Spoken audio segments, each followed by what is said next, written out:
Namaste everyone. Welcome to Ray Optics class. We have finished the lens maker's formula, the terrible derivation, coming to one surface, making the rays of light falling on one surface, going to the other surface, the image formed by the first surface acting like an object for the second surface. Hope you have followed it, right?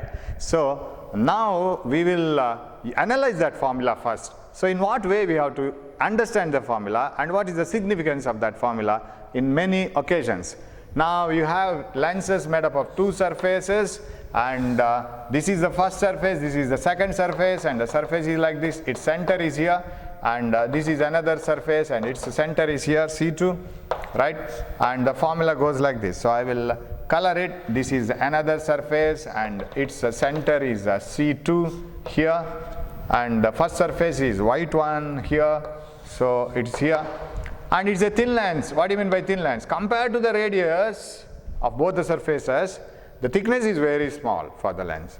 Okay, what is the lens maker's formula? 1 by f is equal to n2 by n1 minus 1 into 1 by r1 minus 1 by r2. Remember, if you want to apply this formula again to some other problems, again apply the sign conventions. Otherwise, it will not be suitable for that occasion.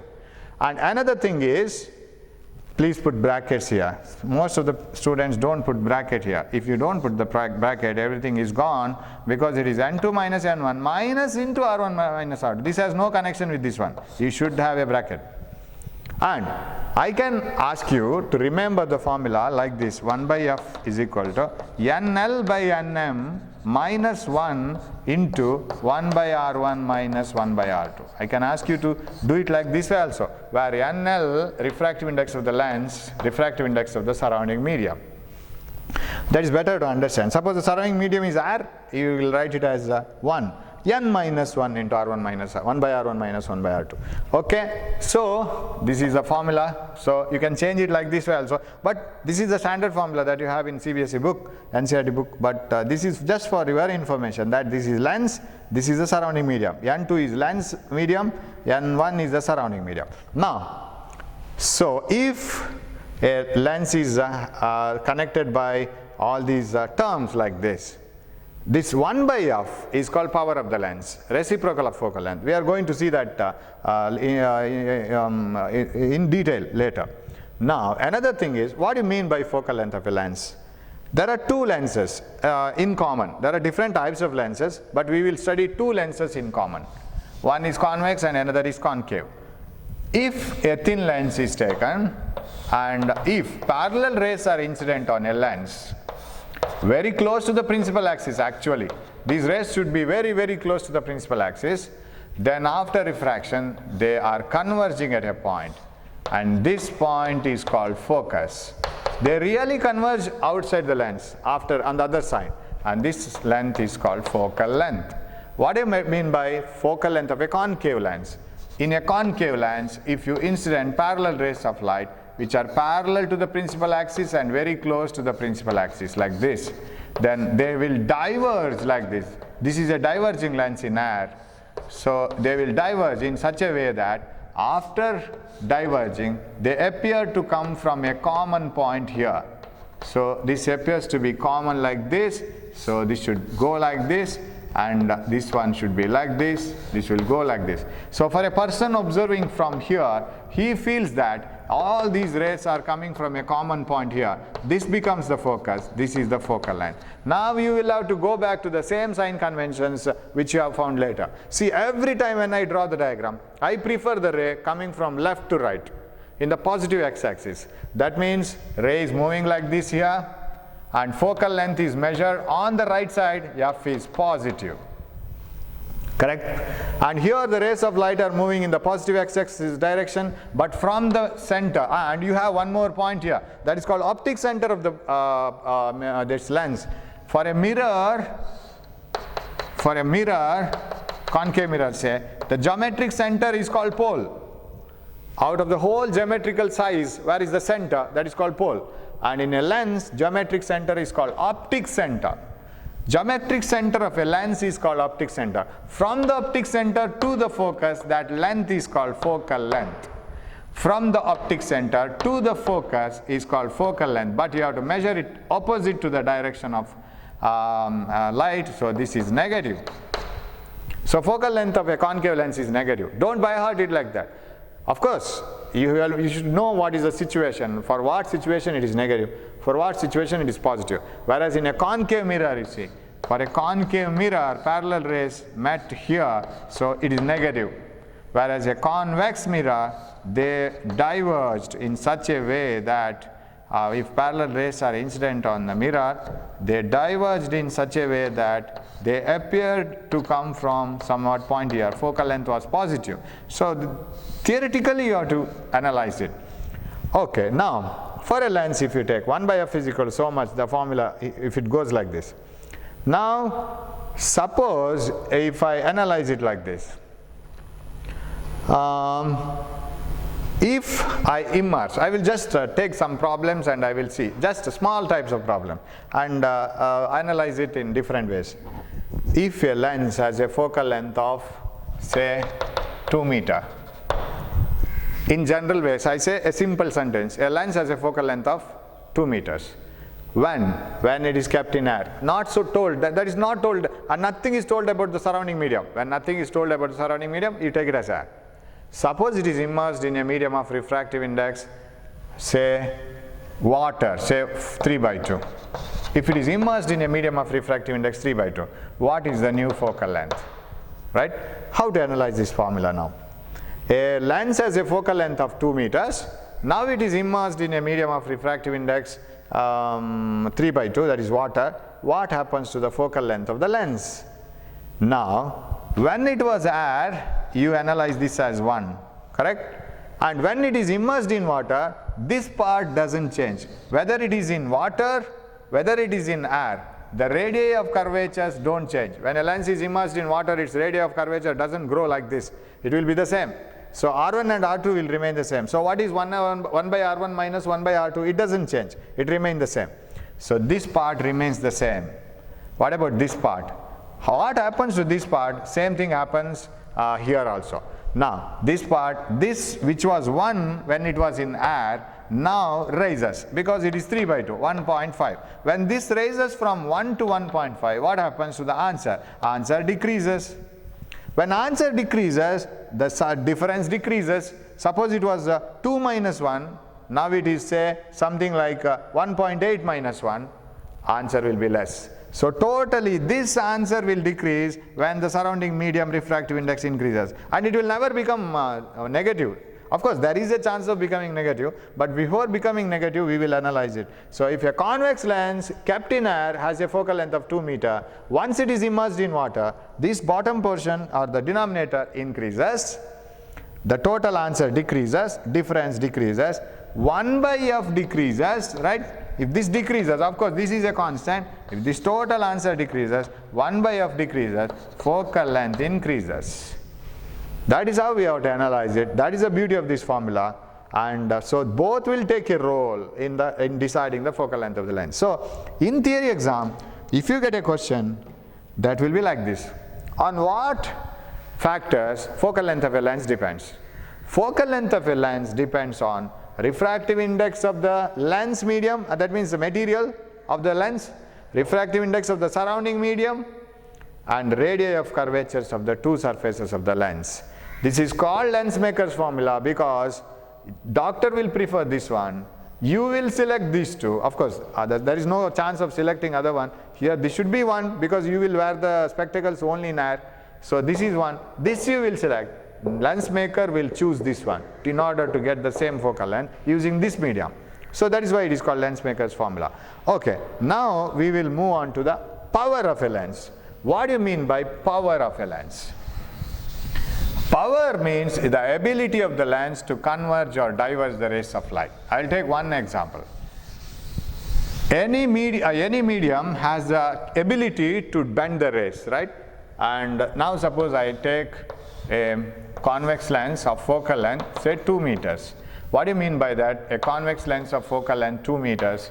If you incident parallel rays of light, then the rays of light will meet at a distance of 2 meters from the lens.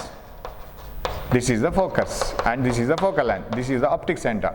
Optic center to focus. All the distances are measured from the optic center now. That is a point in the geometric center of the lens. Okay. Now, suppose I take one more lens. Rays of light are incident on this lens, and this lens is having a focal length of 5 meters, say. The rays of light meet at a distance of 5 meters, and they take a little more distance to get focused. Whereas this lens can focus the rays immediately. This lens can focus the rays very slowly, because they are not bent too much. They are bent a little bit less compared to this one. Compared to this one, they are bent little bit less, so they meet at a larger distance.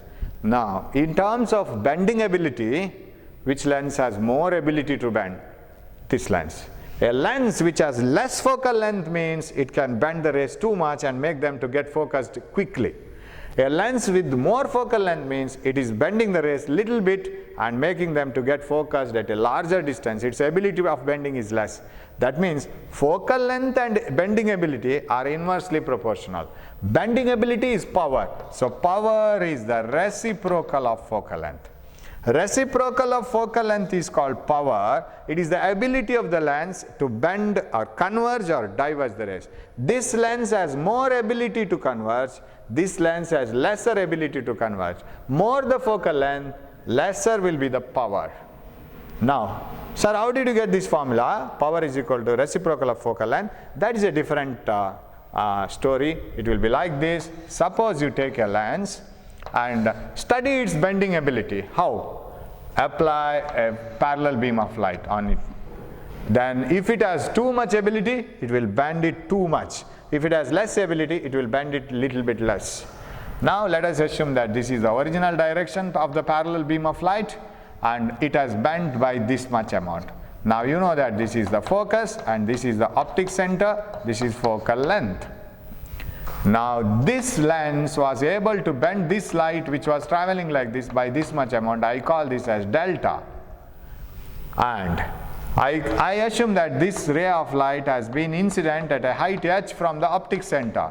From the lens is in the form of a circular object, and from the center and to the height where the ray is hitting the lens, I take it as h. This is h. Now, the ray of light has been bent by an angle delta. Now, can I take this angle as delta? It is also delta, alternate angle, same it is, parallel lines and a bisector, delta. Now, what is tan delta? If you take this, tan delta is opposite side by this adjacent side, focal length. Now, if you analyze this condition and if you try to make this simpler and simpler, that is, this ray of light is very, very close to the principal axis, right? If I take a situation like this, very thin lens and a ray which is very close to the principal axis and it has bent like this, and the angle will be very small, delta. And this angle is also same, and that will also be very small. When delta is very small, what you can write? Tan delta can be written as almost equal to delta. When you know that when theta is very small, tan theta is almost equal to theta, sin theta is almost equal to theta, but cos theta is almost equal to 1. So tan delta is almost equal to delta. So shall I write delta is equal to h by f? Now what is delta is equal to? Suppose h is equal to unity. What do you mean by unity? I will select a distance where this ray is incident, height from the optic center, where it is incident. I'll take this height as unity, either 1 meter, 1 centimeter, 1 millimeter, anything, according to my convenience. If h is unity, what is delta? It is 1 by f. Let us take this as a standard one. All of us, if you want to get the ability of the lens to converge or diverge the rays, let us select a ray of light at a common height from the optic center. Let us make it unity, 1 millimeter say, or 1 centimeter, or 1 meter. If it is made unity, then delta is equal to 1 by f, and that is called power. Power of a lens, this itself is power. This is power. From here we were able to come up to this. Now this is the most simple thing to calculate power. Power of a lens is the tangent of the angle through which a parallel ray of light is bent. right? It is the tangent of the angle through which a ray of light is bent, and that ray of light should be very close to the principal axis. So tangent of the angle through which a parallel ray of light is bent towards its principal axis. So that tangent of the angle through which it is bent, a parallel ray of light is bent, is called power of a lens, and it is the reciprocal of focal length. That's what I have written here. So you can define power in many ways. Ability of a lens to converge the rays or diverge the rays. If it is a concave lens, its ability to diverge. And as it diverges the rays more and more, focus comes closer and closer. Focal length decreases. Suppose this is a lens which can diverge the rays very less like this, then the rays of light come to focus here, or they appear to diverge from here. Suppose you have another lens which has more power, it would have diverged the rays too much and the focus would have been here, very close to the lens. Focal length is less, here focal length is more. This has more power, this has less power. So ability of the lens to converge or diverge the rays of light is called power of the lens, and it is measured as the reciprocal of focal length. Or you can define power of a lens is the tangent of the angle through which a parallel beam of light is bent towards the principal axis, and which is incident at unit distance from the optic center. That also to be defined. So tangent of the angle through which a parallel beam of light is bent at a unit distance from its optic center, that tan delta is called power.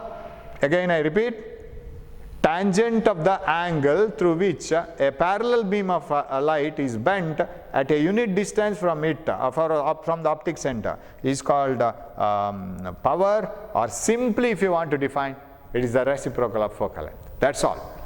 Now, so more the power, lesser will be the focal length. It is focused very quickly, very early. Now, sir, what is the SI unit of power? Suppose focal length is in meter, then power will be in diopter. Diopter, D, name of the scientist. Power is in diopter if focal length is in meter.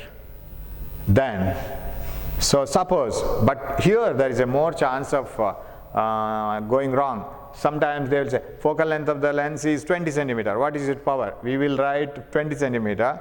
We will calculate the power. Of course, that is not wrong, but giving diopter is wrong. Diopter unit will be given for the power only when focal length is in meters. Suppose the focal length of a lens is 20 centimeter. What is its power? Power is equal to 1 by 20 centimeters, 0.2 meters. That is equal to 5. Because you know that 1 by 5 is 0.2. So you can write it as 1 by 5, 0.2. 5 goes to the numerator, 5 diopter. This is the thing related to the power of a lens. Now, so in that case, I was discussing about this 1 by f equal to NL, N2, lens medium, surrounding medium, minus 1, bracket, 1 by R1 minus 1 by R2. Suppose a lens is immersed in water, lens having a focal length of f. If it is immersed in water, what happens to the focal length? Yes, if you analyze it, when it is immersed in water, denominator increases from air to water, that is 1 increases to 1.33.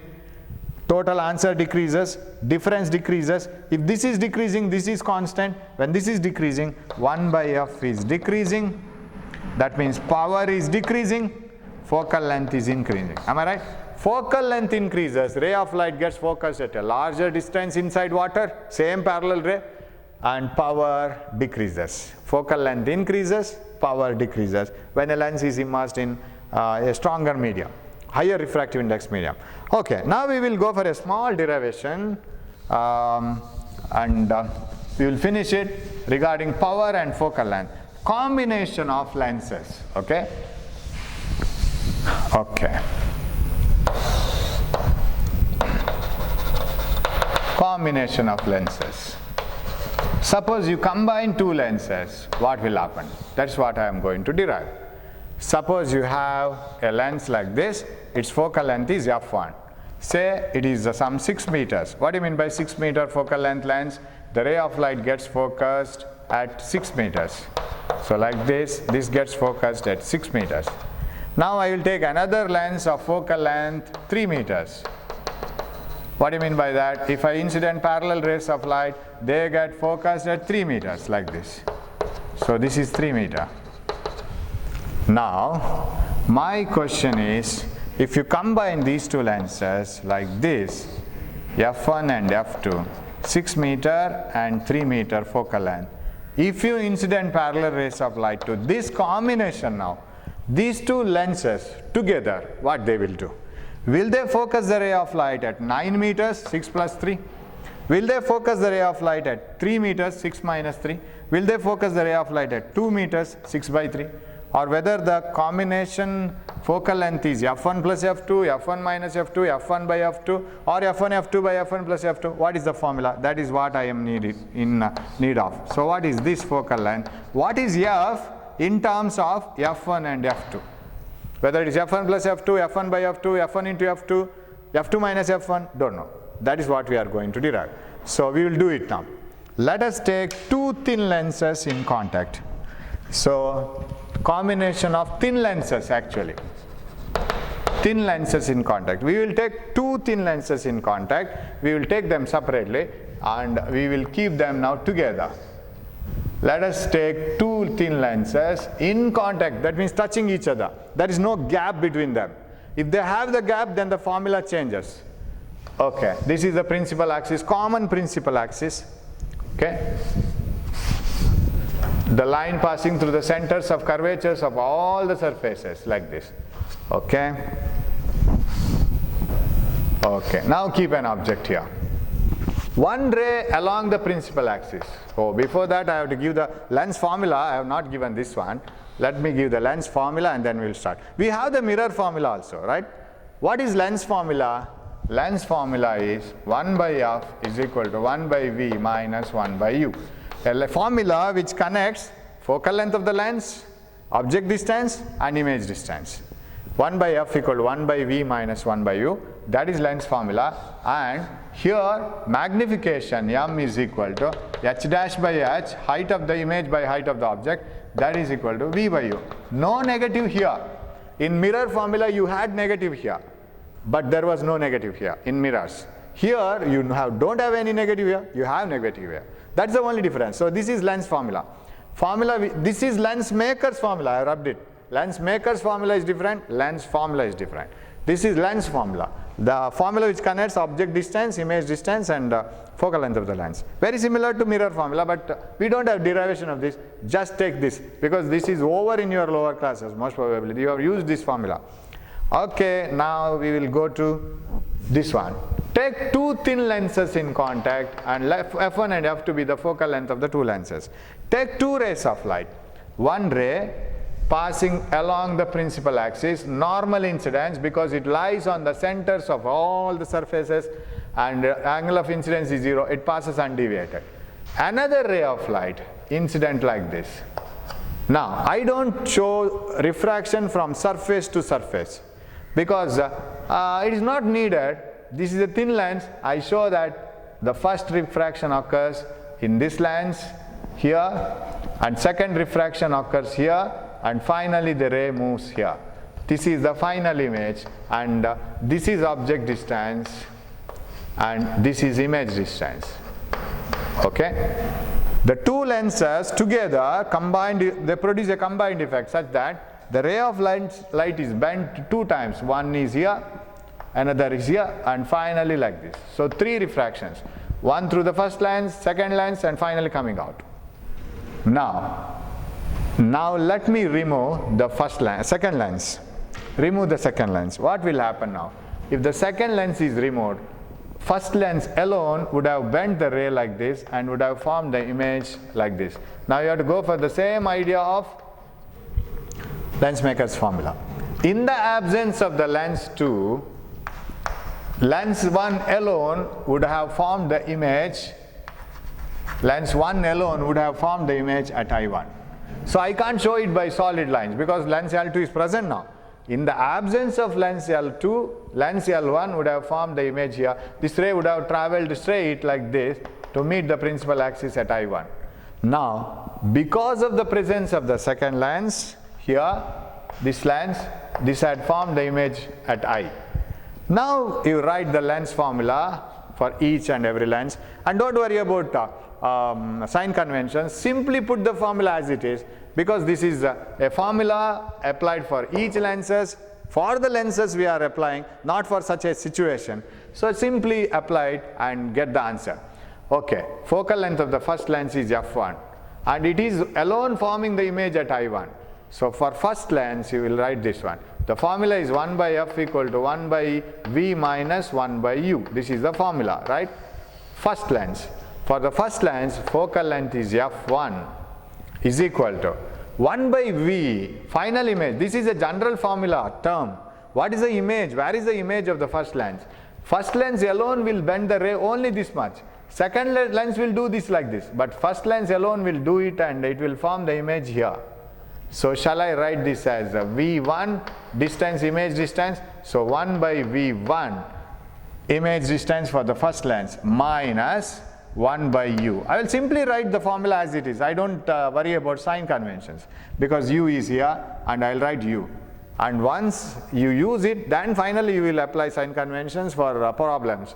So this is u for the first lens and v1 for the second lens. I am simply putting the values, that's all. This is the first equation. Now ask the first lens. Lens L1, lens L1. Do you have any object in front of you? Yes, sir. I receive two rays of light and those rays are produced backwards and they come from O. So O is the object for me and U is the object distance. Okay, we have written this. Now ask the lens L2. Lens L2, are you receiving any rays of light? Yes, sir. Is there any object in front of you? I will check it, sir. I receive two rays of light. One ray of light like this, that falls on the second lens. Another ray of light like this, it falls on the second lens. And second lens job is to bend it and form the image here. But second lens now starts checking whether there is object or not. Second lens produces the one ray backwards and another ray backwards. They never meet. When these two rays, one ray coming to the second lens, another ray coming to the second lens, when they are produced backwards, they never met. Second lens says, sir, I was searching for the object by reproducing these two rays backwards. They didn't meet at all. I am confused now. Shall I produce it on the other side? Yes, produce it on the other side. They meet here. That means image formed by the first lens acts like an object for the second lens. Because there is no object on the other side, but two rays are coming from this point. So this acts like an object. So for the second lens, object distance is v1. Do you agree that? For this lens, there is no object distance from this side, but there is an object. This acts like an object. It is v1. What about the image distance? It is v itself, because even though this lens has not obtained any object on this side, it has received a ray of light which is given by the first lens and it is bent and finally the image is formed here at a distance v. Image distance is v and focal length is f2, right? Now let us write the formula. For the second lens, 1 by f2 is equal to 1 by v minus 1 by u. What is 1 by v? Final image is formed by the second lens here only. So it is v minus 1 by u. U for the second lens is v1, which is acting like an object. Actually it is the image formed by the first lens, minus 1 by v1. This is the second one. This is the first formula. Combine them. When you combine them, what happens? 1 by f1. Left hand side I will add 1 and 2. Equation 1 plus equation 2 gives, here it gives 1 by f1 plus 1 by f2 is equal to, left hand side is over, 1 by v1 minus 1 by u plus 1 by v minus 1 by v1. Now 1 by v1 minus cancels. What is 1 by f1 plus 1 by f2 is equal to 1 by v, I will write first, minus 1 by u. Now we will stop at this moment once. We will analyze it now. What is this now? Now, sir, here we have two lenses. The two lenses together formed an image, right? There are two lenses here. One lens, second lens. Both are thin lenses and this is the object. And here is the one ray and this ray passes undeviated. This is bent by the first lens, second lens, finally the image is formed here. Instead of, in the absence of second lens, first lens would have formed the image here.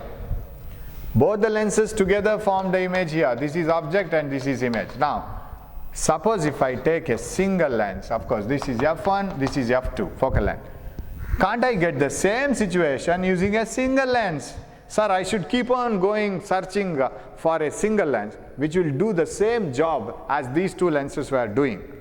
How it is done? Same object is kept in front of the single lens. It will pass one ray undeviated, another ray is bent such that image is formed at the same place like this. If f is the focal length of this lens, what is the formula for this lens? Formula for this lens is same, 1 by f is equal to 1 by v minus 1 by u, and because u and v are same values, I call this as equivalent lens. What is equivalent lens? Equivalent lens is one single lens which will alone form the image as produced by the two lenses in the combination. So either use these two lenses together or use this lens as a single one. Then what the formula these two lenses together give, same formula will be given by this. So if this formula is the formula for the single lens which is producing the same effect as the combination, why can't you compare this? This is 3, say this is 4. Compare this one. The combined effect of this is producing the same image. Here, single lens alone is forming the same image. So this single lens is replacing the effect of these two. So compare this one. This side and this side are same, right hand sides. Now shall I write it as 1 by f? 1 by f is equal to 1 by f1 plus 1 by f2. So it was not f1 plus f2, it is not f2 minus f1, it is not f1 into f2, f1 by f2, it is this one. Now if there are three lenses, of course, plus plus plus. Now if you write it in terms of power, so reciprocal of the focal length of the equivalent lens is equal to sum of the reciprocals of the focal lengths of each lenses. If you have few more lenses, 1 by f3, 1 by plus 1 by f4 plus 1 by f5, it keeps on growing like this. Now my question is, what has happened to the effective focal length? Now when this lens was having focal length say f1, f2, what is f? Whether it is greater than f1 and f2 or lesser than f1 and f2, that is very interesting now. Now you know that power of a lens is the reciprocal of focal length, right? So finally we got this formula, 1 by f is equal to 1 by f1 plus 1 by f2. Power of a lens is the reciprocal of focal length. What is the power of the first lens? It is the reciprocal of its focal length. What is the power of the second lens? It is the reciprocal of its focal length. What is the power of equivalent lens? It is the reciprocal of its focal length. So shall I write this as power is equal to power 1 plus power 2. What do you mean by this? The total power of the combination has increased. Correct? The power of this is P1, power of this is P2, the total power is added. So total power of the combination of two lenses, when two thin lenses are combined, is P is equal to sum of the powers of the individual lenses. And if you have so many lenses, P3 plus P4, so on. So power increases. What about focal length? It should decrease. How, sir? We will take an example. So if two thin lenses, convex lenses are combined together, focal length decreases and power increases. How? Suppose this lens, individually, suppose the focal lengths are 6 meter and 3 meter. Right? Last time I was discussing in the beginning of this derivation. Suppose this lens is having a focal length of 6 meters. It is making the ray to get focused at a larger distance. Okay, f1. Suppose another lens is having a lesser focal length. It is having more ability to focus. It is focusing the rays of light at a shorter distance, 3 meter. Now when you combine them like this, what about the focal length? Substitute the values here. 1 by f is equal to 1 by 6 plus 1 by 3. I can take 6 common. 1s are 3, 2s are 2, 3 by 6. But this is 1 by f. What is f? F is equal to 6 by 3. Is it 2 meters? What do you mean by 2 meters? It is lesser than 6, lesser than 3, lesser than both. Total focal length decreases, but power increases because it is the reciprocal of focal length.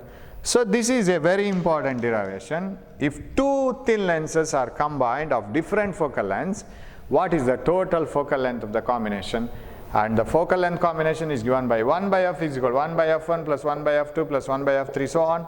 Total power is P is equal to P1 plus P2 plus P3 plus P4 and so on. So power increases, focal length decreases. Of course, that depends on the type of combination also. You can combine a convex lens with a concave lens also. Then you will have to take care of the sign also. This is f1, this is f2, and f2 is negative now, because for a concave lens, if you incident parallel rays, they diverge in such a way that they appear to come from focus. Focus is on this side, negative. Then of course you will get different results. Now, another thing with the power is, suppose you are asked to find out what is the power of a glass slab. Simply I just remembered it, that's why I am just taking that or bringing that into the picture now. Suppose you are asked to find out what is the power of a glass slab. You know that in a glass slab, the sides are parallel, there is only a lateral shift. If a ray of light, of course, if a ray of light is incident like this, and it bends towards the normal, okay, like this, and passes parallel to the original direction. If there is one more beam of light, it moves and becomes parallel. How much it has converged? A parallel beam of light incident on the glass slab has become parallel. That doesn't meet at all. Where is the focus? Shall I write focus is at infinity? What is power? Power is the reciprocal of focal length. It is 1 by infinity, that is 0. No power. What do you mean by a glass slab has no power? It has no ability to converge the rays nor to diverge the rays. It is neither having the ability to converge nor to diverge. That means it makes the parallel beam as parallel only. Its focal length is infinity and its power is 0. Even a plane mirror, when parallel rays are incident on a plane mirror, they become parallel once again. The power is 0, focal length is infinity. It's the beauty of this one. So doctors always prefer power.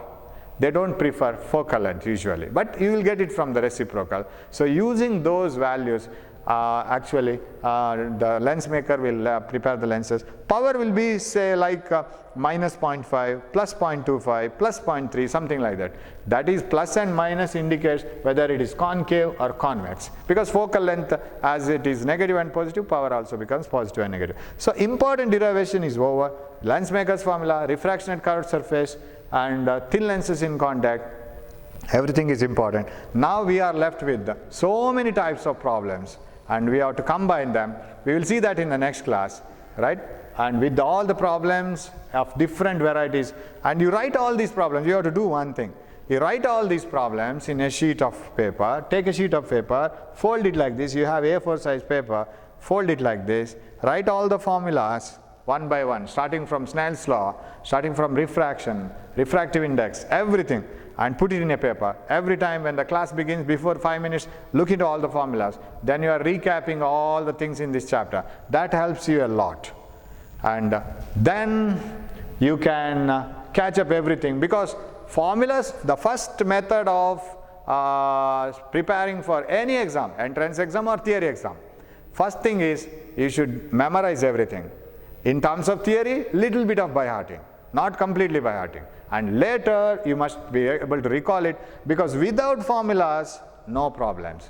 Even with the formulas, it is not over. Once you know the formulas, you must be able to recall it and put it in the exact position and use it in the exact situation. And then you have to analyze it, and that's what you have to do. So finally, I request you to analyze all these derivations so that it will be easier in the next time, because I don't know when the classes will reopen, and once it reopens it will be very difficult. Then there won't be any time, you will have to rush up everything. Suppose you have all these backups, you can do that. So study all these things, get ready for the next class, keep cheering, do well. Thank you for watching.